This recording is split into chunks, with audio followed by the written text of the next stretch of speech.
জলসাতে যারা দান করেন একটা জিনিস মারাত্মক ভুল করেন, বিশেষ করে বয়স্ক লোকেরা।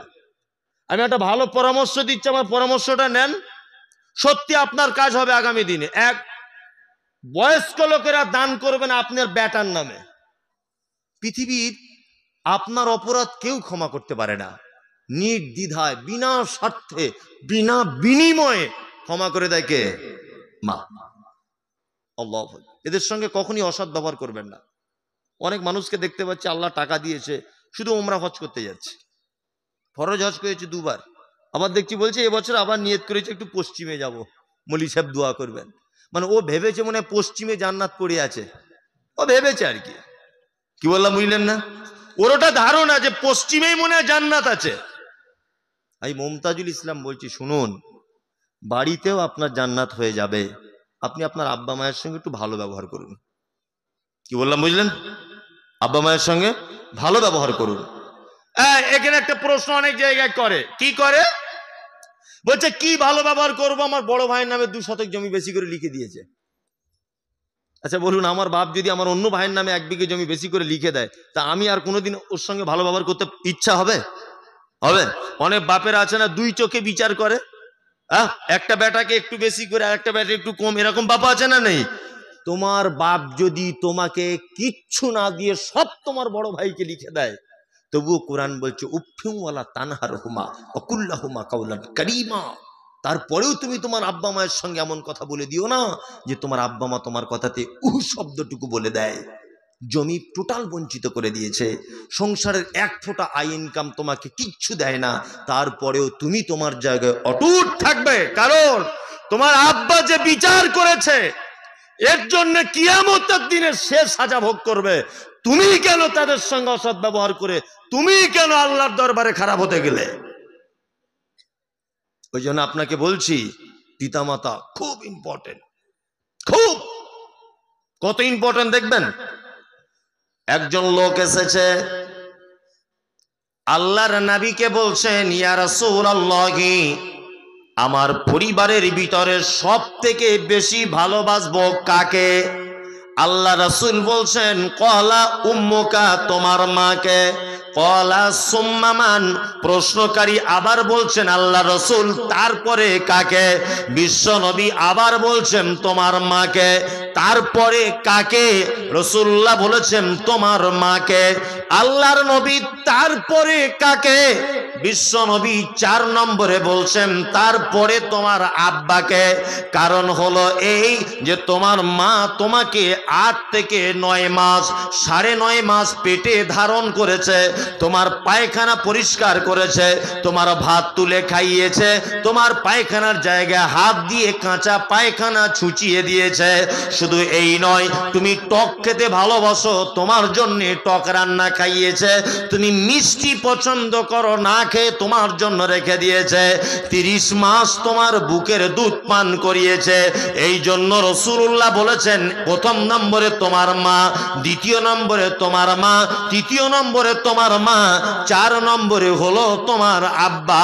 শুনে রেখে দাও যুবক, তোমার সারা পৃথিবীর যত ভালো কাজ, তোমার নামাজ, তোমার হজ, তোমার যাকাত, তোমার সাদকা, তোমার সমস্ত ভালো কাজ সব বরবাদ হয়ে যাবে যদি তোমার আব্বা মাকে তুমি খুশিতে না রাখতে পারো। আল্লাহ কোরআন মাজিদে পিতা মাতার ব্যাপারে তাফসীর করে বর্ণনা করেছেন, ইয়াসআলুনাকা মাযা ইনফিকুন কুল মা আনফাকতুম মিন খায়রিন ফালিল ওয়ালিদাইন ওয়াল আকরাবিন ওয়াল ইয়াতামা ওয়াল মাসাকিন ওয়া বনিস সাবিল ওয়া মা তাফআলু মিন খায়রিন ফাইন্নাল্লাহা বিহি আলিম। আল্লাহর নবীকে জিজ্ঞাসা করা হচ্ছে, ও দয়ার নবী গো, সারা পৃথিবীতে আমরা যত জায়গায় দান করি, যত অর্থ আমরা অপচয় করি, যত ভালো কাজ মনে করে ক্ষয় করে দিই, আল্লাহর আল্লাহর নবী আপনি তাড়াতাড়ি করে বলুন উত্তম দান কোনটা, উত্তম খরচা করার জায়গা কোনটা। আল্লাহ আবার কোরআন দিয়ে বলছেন কুল, নবী আপনি বলুন মা আনফাকতুম মিন খায়রিন ফালিল ওয়ালিদাইন। সারা পৃথিবীতে তোমরা যত জায়গায় দান করো, যত জায়গায় সাদকা করো, যত জায়গায় খায়রাত করো, যত জায়গায় ব্যয় করো, আল্লাহ বলেছেন তোমার পিতা মাতার জন্য তুমি যে সম্পদ ব্যয় করো এটা হচ্ছে উত্তম ব্যয়ের জায়গা। মসজিদে দান করলেন 100 টাকা, নেকি 100টা হবে ধরে নেন, বোঝানোর জন্য বলছি। বাড়ি যাবার সময় আপনার মায়ের জন্য একটা ওড়না কিনে নিয়ে গেছেন, নামাজ পড়বে শীতকালে, নেকি 1 লক্ষ ধরে নেন। বেশি কি বললাম বুঝলেন না? আরো বেশি। কারণ আল্লাহ নিজে বলেছেন কি উত্তম খরচার জায়গা তোমরা যেটা তোমার আব্বা মায়ের জন্য করো। করেন তো? শীতের দিনে গরম ওই কি বলে নলেন গুড়ের রসগোল্লা 4 পিস নিয়ে বাড়িতে সুরসুর করে ঢুকে ল্যাপের ভিতরে দুজনে মিলে খুব করে খাচ্ছেন, আর ওদিকে বুড়া বসে আছে হা করে। ফেরেশতারা এরকম বাঁশ রেডি করে রেখেছে, আয় তুই একবার নলেন গুড় বার করবো। কি বলছি বুঝতে পারছেন না? শীতকালে তোমার আব্বা মা চাদর ঢাকা নিয়ে শুতে পায় না, ওই যে ঘরে থাকে জানালা দরজা নাই, আর তুমি নলেন গুলের রসগোল্লা মারছো এই ঘরে, আর ওই ঘরে তারা দুজন ফ্যাল ফ্যাল করে দেখছে, রাত্রি 11টা বাজে, ভালো কাঁথা কম্বল নাই। আল্লাহ আপনাকে ছাড়বে না। আল্লাহর পরে পরে মর্যাদা দিয়েছেন পিতামাতাকে, অত সহজ নয়। কি বললাম বুঝলেন?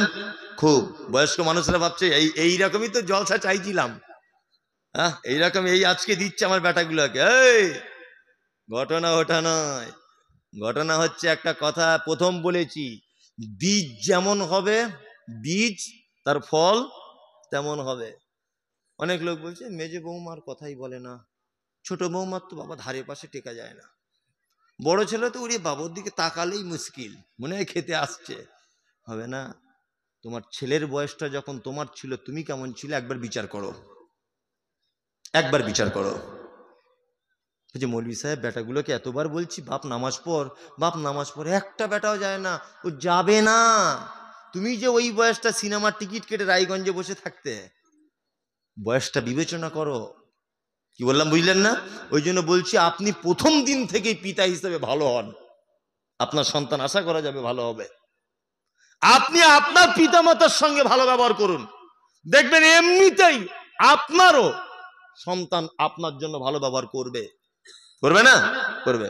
আমি কয়েকটা সিস্টেম বলি বারবার অনেক জলসাতে। এক, জলসাতে যারা দান করেন একটা জিনিস মারাত্মক ভুল করেন, বিশেষ করে বয়স্ক লোকেরা।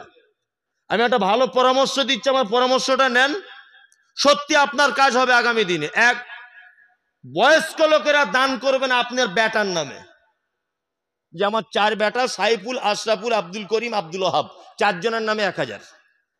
দিচ্ছে কে? না দিচ্ছে শামীম ভাই, শামীমের 4 বেটার নামে। বলুন ওই জওয়ান বেটাগুলো যখন দেখবে যে ওরে বাবা বুড়ো বয়সে আমার আব্বা আমাদের যে 4 ভাইয়ের কল্যাণের জন্য 1000 টাকা দান করছে, এটা তারা ভাববে বা তাদের মনে কৌতূহলী জাগবে কি জাগবে না? জাগবে। তাহলে আপনি মরে যাবার পরে তাদের একটা স্মরণ থাকবে যে আমার বেটা আমার আব্বা বুড়ো বয়সে আমাদের জন্য 1000 টাকা দান করে গেছে, আর আমি দান করবো না আব্বার জন্যে। 2, আর একটা বাড়িতে মায়েদেরকে বলছি,